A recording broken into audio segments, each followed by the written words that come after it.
Memories, memories, anecdotes, histories. March 2022, Bahrain.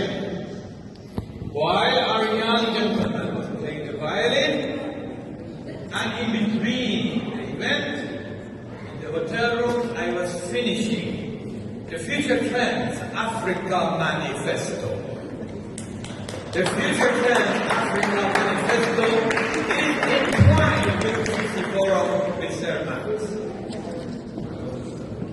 Well, for New York. It is at that time that by divine intervention was written a charter that has changed the trajectory of the African continent once and forever. The rise of Africa, and its surprise, is imminent. Without much time on that, now in 2 years and a half, we have the chairman of the African Union coming with us. Ma Gracia, the wife of Nelson Mandela, with us. The Pope of Africa, Papa Simon Kimbangu Tiangani, and 40 million followers, with us. 35 presidents fully, with us. The entire African, and also for that matter, US White House, China, and Russia, and India, and entire GCC, all have now decided that the Zoom and the buzz and the entire laser zoom into the rise of Africa. And more importantly, it is Africa itself that is determined and decided. The Arab captivity has risen. All of this is an introduction to introduce a very special soul, a very honorable guest, a very unusual personality in the human history.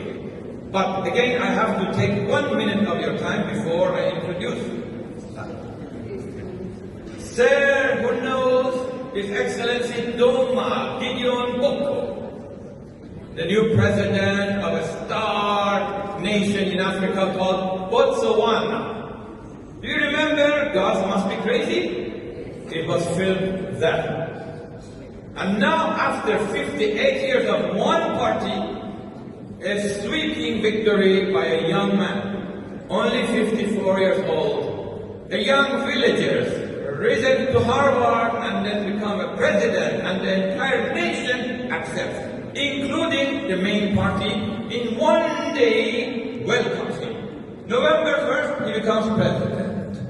The same November 1st, the former party president Masisi welcomes him, becomes also oath in, and the same day he becomes the resigning president, not waiting 2 months. In 1 week, he has his official signing-in ceremony and inauguration. Myself, and here is Joshua. You were there, Sir Joshua. Sit there. Now, the story is this. This president, in 10 days in office, appointed ministers. And the minister present here is coming from there. I was there when he was considering her. And he was telling me, I don't know this person. You know, the new culture of the democracy is meritocracy and not anything to do with privileged class. No family, no relatives. And there is born a star. And she is winning an award that myself and President Duma named in consultation with you, the rising star in the firmament of Africa. The rising star in Africa's firmament. Here he is, in the whole continent, the youngest, most beautiful in and out.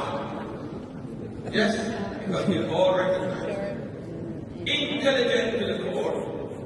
The lady who is at once Miss World Africa, and a top lawyer, and the foundation of her own humanitarian children's program, at the same time recognized for her own merit as the new minister. Young minister at the age of 26. Minister of Youth and Gender Affairs. Here is our very beloved Honorable Lesotho Tombo. Please don't treat her as only a minister. She represents the rising of the entire African continent. It is the surprise that is going to shine in the world. I will not take any more time, but the background is important. That you, the people who are privileged to be alive after 700 years to witness the rise of Africa to its glory in humility, because they will contribute to the world. They will become super rich. You will see trillionaires coming from Africa, and yet in humility, because that is their civilization. This president is humble, this minister is humble, and the nations of Africa have now a benchmark. And you have set the benchmark, President, and the nation and the cabinet. Here, without mind further, you are witnessing history. This is a statement. This is the, we can call it the bugle. We can call it, this is the announcement. And you will see more and more and more and more of the rise of Africa under your leadership. At least for 2 terms, 10 years. Thank you.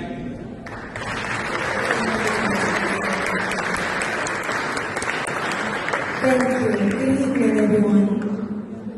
Let me take this time to, first of all, thank Max for having me and Dr. Fazal for extending the invitation. It is such an honor and a privilege to be here tonight, but most importantly, it's been a privilege to be experiencing CC Forum since yesterday.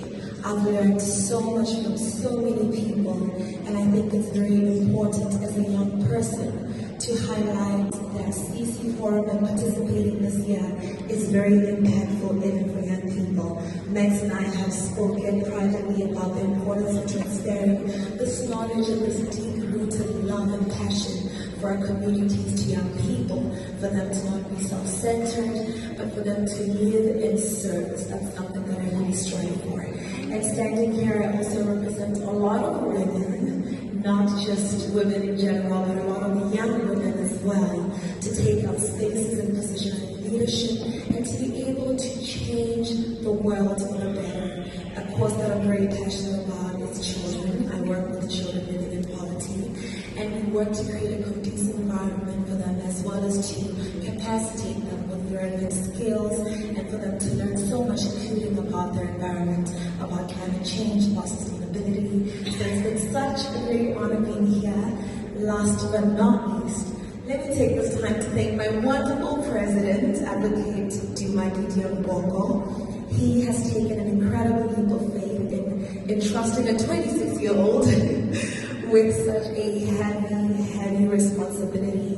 But that is to just show our respect for democracy, our respect for human rights, our respect for people's choices.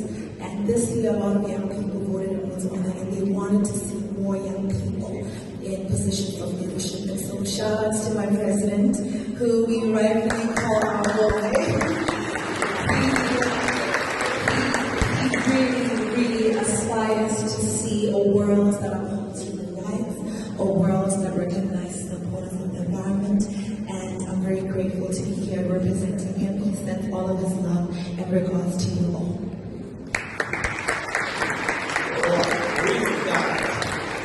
See, more valuable than the Oscars here, because it determines the destinies of not only a nation but a continent. This is symbolism.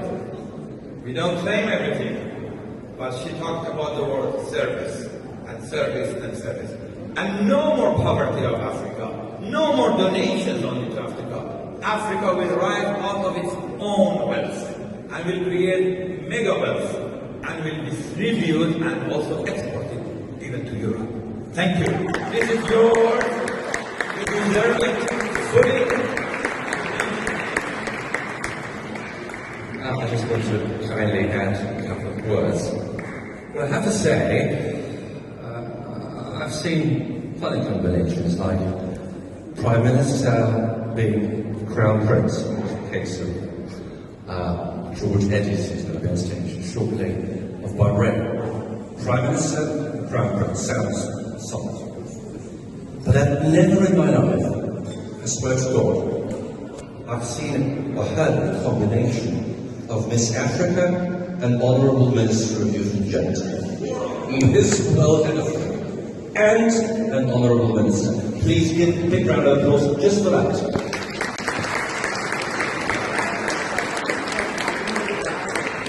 Well, on the serious side, well, first of all, we're absolutely honoured and privileged, I'm saying, on behalf of both the organising committee of the forum and the advisory board of the forum, because it's always a collective decision, and Dr. Fassam is one of the senior members of the advisory board, must have sent us a booklet. I just want to add that, yes, it is a recognition of your potential. It's a kind of a credit, because we bank on you, we count on you, we do what we do for you and for your generation. That's what drives me. Those of you who know more intimately, this is not meant as a business or whatever, it's a platform, it's a work platform that just has one objective: mobilizing private capital for making the world a better place. So I'm just hoping that having this very humble sign of our recognition, you also can consider it as a sign of potential and responsibility that you now have on your shoulders, on your beautiful shoulders. Give a big round of applause to our first devotee, Honourable Her Excellency Joko Lesotho Joko. Almost right. Botswana, we are coming. 64 will be there. Okay.